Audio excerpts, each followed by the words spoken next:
तो मैं वो कहानी सुना रहा था कि कैसे जो व्यक्ति जागृत होता है उसका मुसीबत कुछ नहीं कर पाती। बहुत बड़ा नियम है जागृति सर, होश में रहना बहुत बड़ा नियम है। तो चीन में एक आदमी था किसी गांव में, उसके पास एक बड़ा नायाब घोड़ा था, बहुत नायाब, मतलब हवा से ज्यादा स्पीड थी घोड़े की। तो उस देश के राजा ने उस आदमी को बुलाया, कहा तुम अपना घोड़ा मुझे दे दो, तुमको मैं मुंह मांगी कीमत दूंगा।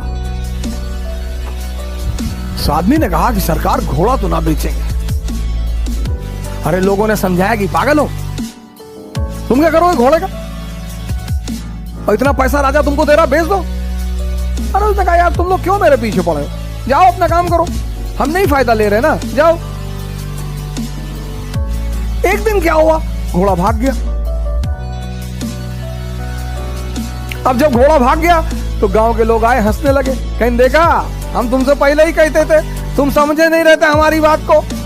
अरे उसने कहा बड़े भाई घटना सिर्फ इतनी है कि घोड़ा भाग गया है, बस, इसमें ज्यादा चिंता करने की बात नहीं है। वो चला गया तो चला गया, मैं क्या करूं।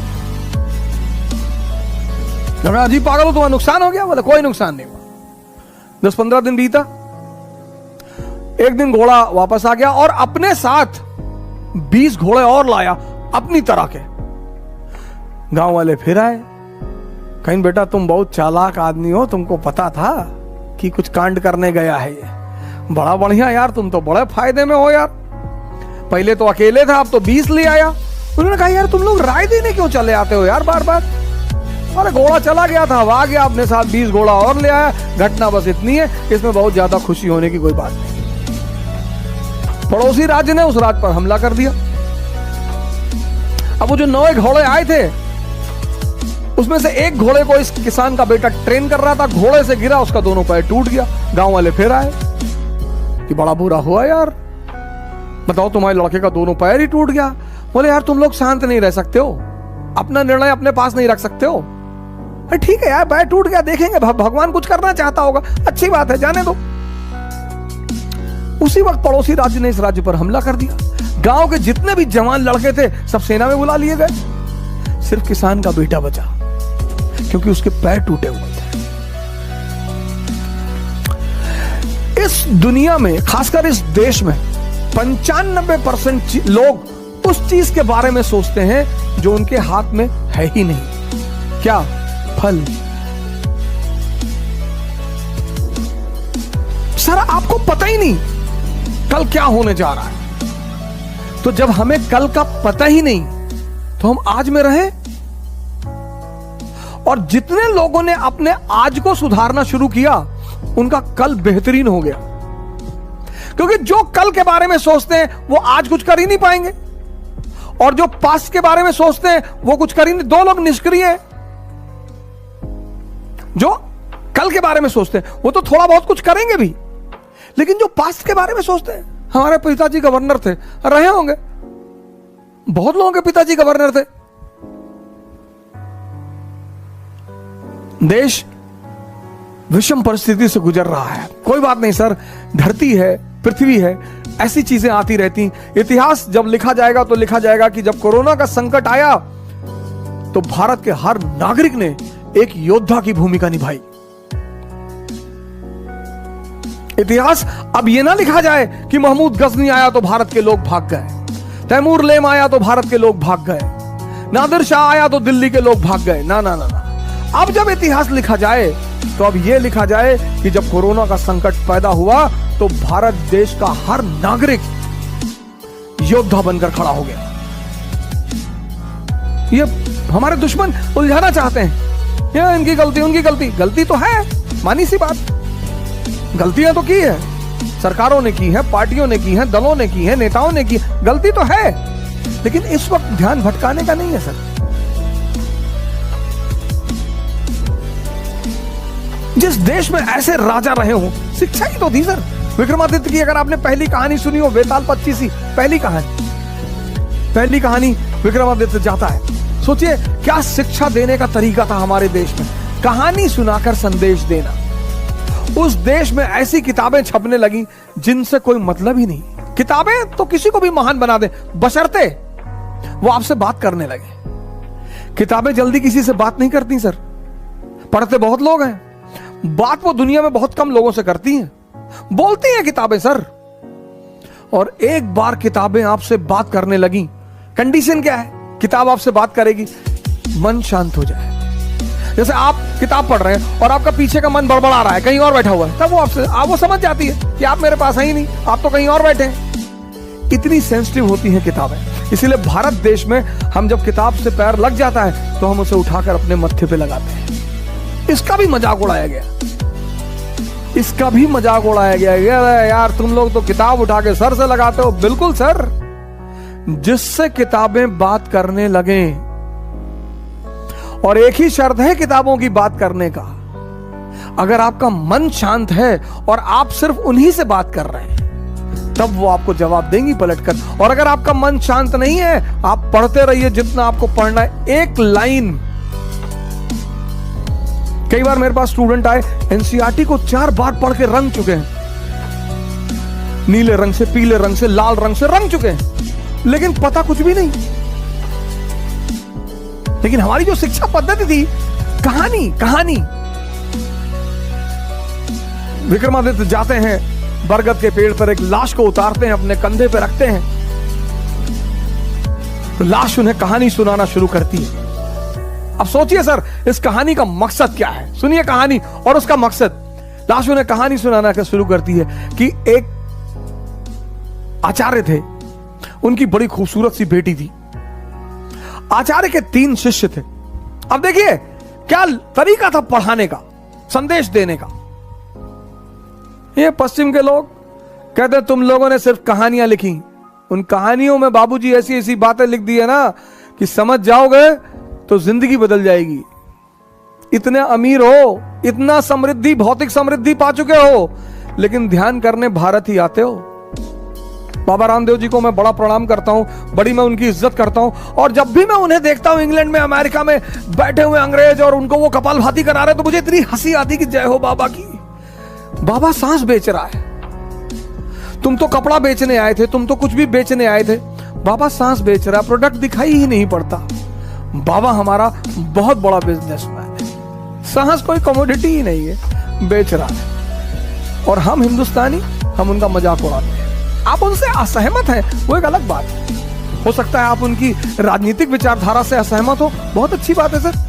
मैं आपसे बार बार कहता हूं कि मतभेद का मतलब मनभेद कभी नहीं होता सर। आप में से बहुत सारे घरों में आप नॉनवेज खाते हैं, आपकी माताजी नहीं खाती, आपके पिताजी नहीं खाते, तो इसका मतलब दुश्मनी सर? बिल्कुल नहीं। दुश्मनी जब भी होगी तो जब इंटरेस्ट खतरे में पड़ेगा तब दुश्मनी होगी। बेवकूफ जो है, जो बेवकूफ है समाज में, वो मतभेद पे मनभेद कर लेता है कि ये मस्जिद में जाते हैं, अरे तो पूजा करने जा रहा है ना, ये मंदिर में जा रहे हैं, जाने दो।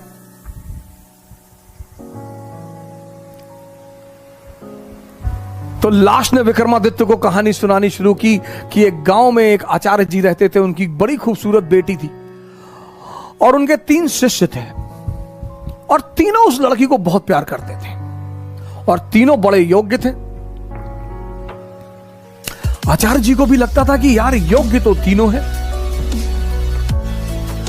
लड़की को भी लगता था कि योग्य तो तीनों है, तो शादी किससे करूं? बाप और बेटी दोनों बड़े कंफ्यूज थे कि विवाह किससे किया जाए।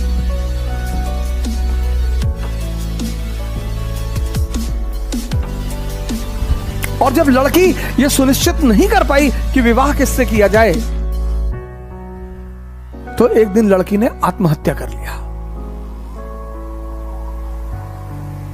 अब जब लड़की ने आत्महत्या कर लिया, तीनों बड़े निराश हुए, गए उसका दाह संस्कार किया। तो एक शिष्य तो तुरंत सन्यासी बन गया, वहीं धूनी लगा ली उसने उसकी कब्र के पास कि बस अब जीवन में कुछ करना ही नहीं, जिसको मैं प्रेम करता था वो बचा ही नहीं, तो अब जीवन में कोई सार नहीं, अब सिर्फ तपस्या करनी है और तपस्या करके ही जीवन को त्याग देना है।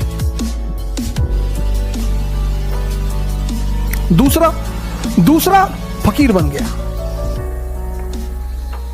घूमने लगा देश विदेश में। उसे पता था कि हिंदुस्तान में कुछ संत हैं जो फिर से जीवित करने का मंत्र जानते हैं। लगा वो उन संतों को खोजने जो फिर से जीवित करने का मंत्र जानते थे। तीसरा जो उसमें था, वो डेली जाता था, उस मृत शरीर पे मसाला लेप लगाता था, साफ करता था, फिर उसे वहीं रख देता था। अब ये सिलसिला कुछ वर्षों तक चला, 2-4 वर्षों तक चला।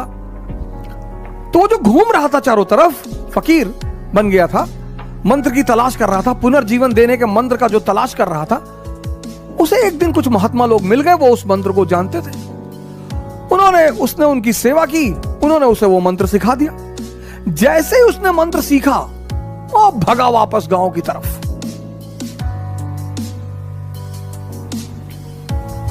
और वापस आकर उसने उस युवती को फिर से जिंदा कर दिया।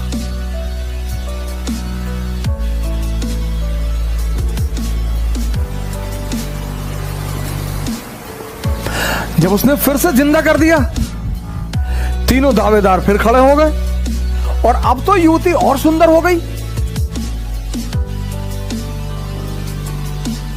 तब उस वेताल ने विक्रम से पूछा कि विक्रम बता कि अब लड़की को किससे विवाह करना चाहिए। अगर तेरे मन में उत्तर आ रहा है और तू जवाब नहीं देगा तो तेरे सर के टुकड़े टुकड़े हो जाएंगे, और अगर तूने जवाब दिया तो मैं तुझे छोड़कर चला जाऊंगा।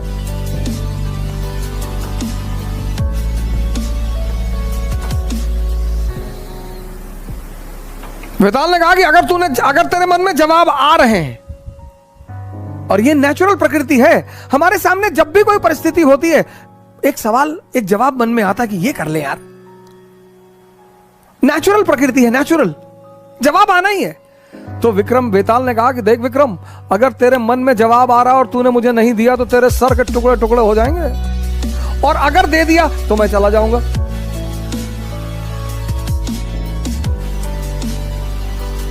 योग्य आदमी भाई, योग्य हो अयोग्य हो, मन में परिस्थिति में अगर परिस्थिति बन रही है तो जवाब आएगा। तो विक्रमादित्य ने जवाब देना शुरू किया। कहा जो मंत्र सीख कर आया और जिसने पुनः जीवन दिया वो पिता तुल्य है। जीवन देना का काम किसका है? पिता का। क्या दर्शन है सर, जीवन देने का काम किसका है? पिता का। तो जिसने मंत्र सीख कर जीवन दिया वो पिता तुल्य है, मुझसे विवाह नहीं होगा। जिसने उस शरीर की सेवा की 4 साल तक, वो पुत्र का धर्म है। सेवा करना पुत्र का धर्म है, वो भी बाहर हो गया। जिसने अपनी ही जिंदगी दांव पे लगा दी, यही प्रेम की कसौटी है, विवाह उससे होना चाहिए।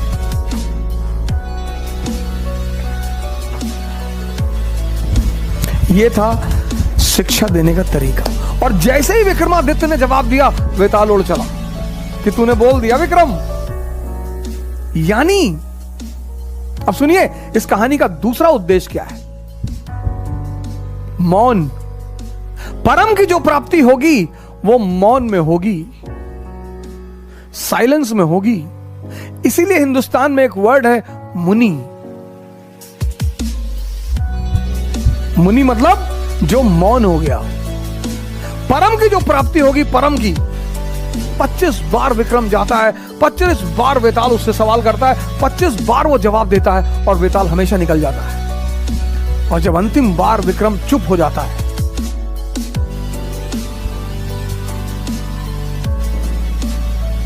ये थी भारत की शिक्षा पद्धति। मैंने कहा ना, अगर आप पीछे पलट कर देखें भारत के इतिहास को, तो कभी कभी आपको लगा कि यार इतने महान लोग कैसे पैदा हो। तब तो यार ये कोठारी इंटरनेशनल नहीं था, तब तो रेयान इंटरनेशनल नहीं था। गांवों में जो स्कूल खुलते हैं, मैं गोरखपुर जा रहा था गोंडा से, तो रास्ते में एक कस्बा पड़ा, तो वहां पे स्कूल का नाम मैंने पढ़ा, वास्को डिगामा इंटरनेशनल स्कूल। गांव में सर, मतलब नाम का मतलब यह है कि हम अंग्रेज हैं, हम तुम्हारे बच्चों को अंग्रेज बनाएंगे। अंग्रेजी सीखना बुरी बात नहीं है सर, किसी भी भाषा को सीखना बुरी बात नहीं है, लेकिन अपनी संस्कृति को समझे बिना अगर हमारी देश की 95% जनता ध्यान और योग कर रही होती ना सर, कोरोना कुछ नहीं कर पाता। लेकिन हमने तो मजाक उड़ाया सर।